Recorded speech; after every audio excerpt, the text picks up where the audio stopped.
আসসালামু আলাইকুম বন্ধুরা। তো আজকে ভয়েসটা দিতে খুব খারাপ লাগতেছে, তাও ভয়েসটা দিতেছি। তো এটা হচ্ছে আজকের ভিডিও। তো সকালে কোয়েল পাখিগুলারে খাবার দিয়ে যখন আমি আমার কলেজে যাই, কলেজ থেকে আসার পর শুনি এই ঘরে একটা কুকুর ঢুকছিল আর কি। কুকুরটা মূলত হয়তো মধ্যম বয়সী ছিল, একটু ছোট বাচ্চা ছিল, তো খুব সহজেই ঢুকতে পারছে। তো কুকুর ঢুকছে, আমার দরজাটা মূলত দুই পাটটা, দেখেন খামারের কি অবস্থা।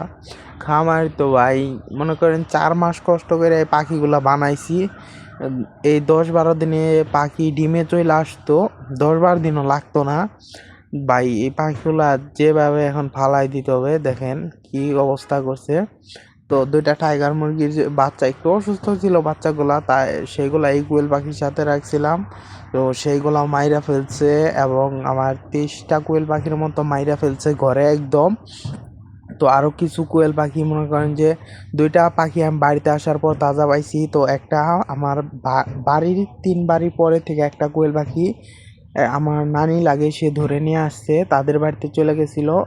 তো মনে করেন খুব ভয় পাইছে যে উড়েও সেই বাড়িতে চলে গেছিল। তো আরেকটা কোয়েল পাখি আমি বাড়ির পিছন থেকে ধরছি। তো দেখেন কতগুলা পাখি। তো এখানে 23টা পাখি আর 2টা মুরগি আছে। তো এই পাখিগুলো একদম আমি এক হাত দিয়েও ধরতে পারতেছিলাম না, তো 2 হাত দিয়ে ধরে বাইর করলাম ভাই।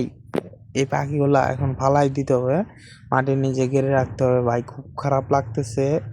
তো কোয়েল পাখির খামার আর কি শেষের দিকে, এখানে 3-4টা পাখি ডিম পারতো, সেখান থেকে একটা পাখি বেঁচে আছে, আর 3টা ডিম পাড়া পাখি মেরে ফেলছে। তো আমার ঘরের দরজা 2 ভাগ ছিল, নিচের ভাগে আর কি আরও কিছু শক্ত কিছু ছিল না, ওইখান দিয়ে যেখানে মাথা দিয়ে দিছে, তো চলে যাইতে পারছে। তো এখানে যে আমরা এই 4টা পাখি, তো এই যে বাদামি যেটা ধরছি, এই যে ধর পারতেছে, এটা আমরা আমাদের ঘরের বীজ থেকে ধরে নিয়ে আসলাম। তো ধরার ভিডিও আসলে করতে পারি না, মন মানসিকতাটা ভালো না। এই ভিডিওটা করে রাখছি শুধু আপনাদেরকে দেখানোর জন্য, সতর্কতামূলক বার্তা হিসেবে। তো ভিডিও করতেও ভালো, ভিডিওর ভয়েস দিতেও ভালো লাগতেছে না। তো সন্ধ্যাবেলায় বসে বসে তাও ভয়েসটা দিয়ে দিতেছি।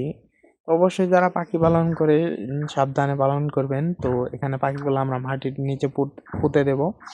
তো এখানে আমরা আরেকটা পাখি ধরেছি ধান খেতে থেকে, ওই ভিডিওটা একটু দেখিয়ে দেবো আমরা। তো আরেকটা ছেলে পাখি আমাদের বাড়ির সামনের দিকে একটা পুকুরের মতো আছে, ওইখান থেকে ধরতে পারি নাই। আমরা 3জন লোক ওই পাখিটার পিছে ছিলাম। তো একটা বাড়ির উপর দিয়ে, মানে বাড়ির এই পাশ থেকে ওই পাশে বাড়ির উপর দিয়ে চলে গেছে। তো ওই সাইডে যাওয়ার পরে, ওই সাইডে আর কি বড় ক্ষেত, 3-4টা ক্ষেত আছে। তো ওইখানে যাওয়ার পরে আর আমরা পাখিটারে পাই নাই, খুঁজে পাই না। প্রায় আধা ঘন্টার উপরে আমরা পাখিটা খুঁজেছিলাম। তো ধান খেতে থেকে একটা সাদা কোয়েল পাখি ধরছি। তো এই যে পাখিটা আছে, এখানে একটু ভিডিও করে নিয়েছিলাম আপনাদের দেখানোর সাথে। তো এই যে এখানে এটা আমাদের ধান ক্ষেত, তো আর কোনো ক্ষেত এখানে বনে নাই। তো এই যে এই সাদা পাখিটা আমরা ধরে নিয়ে আসছি। সাদা পাখিটা ধরার জন্য অনেক কষ্ট করতে হয়েছে। একটা ওড়াল যে দিয়েছিল ওইখান থেকে, তো ওইখানে আর ভিডিও করা সম্ভব হয় না আমার। তো এখানে এই 5টা পাখি এখনো আছে।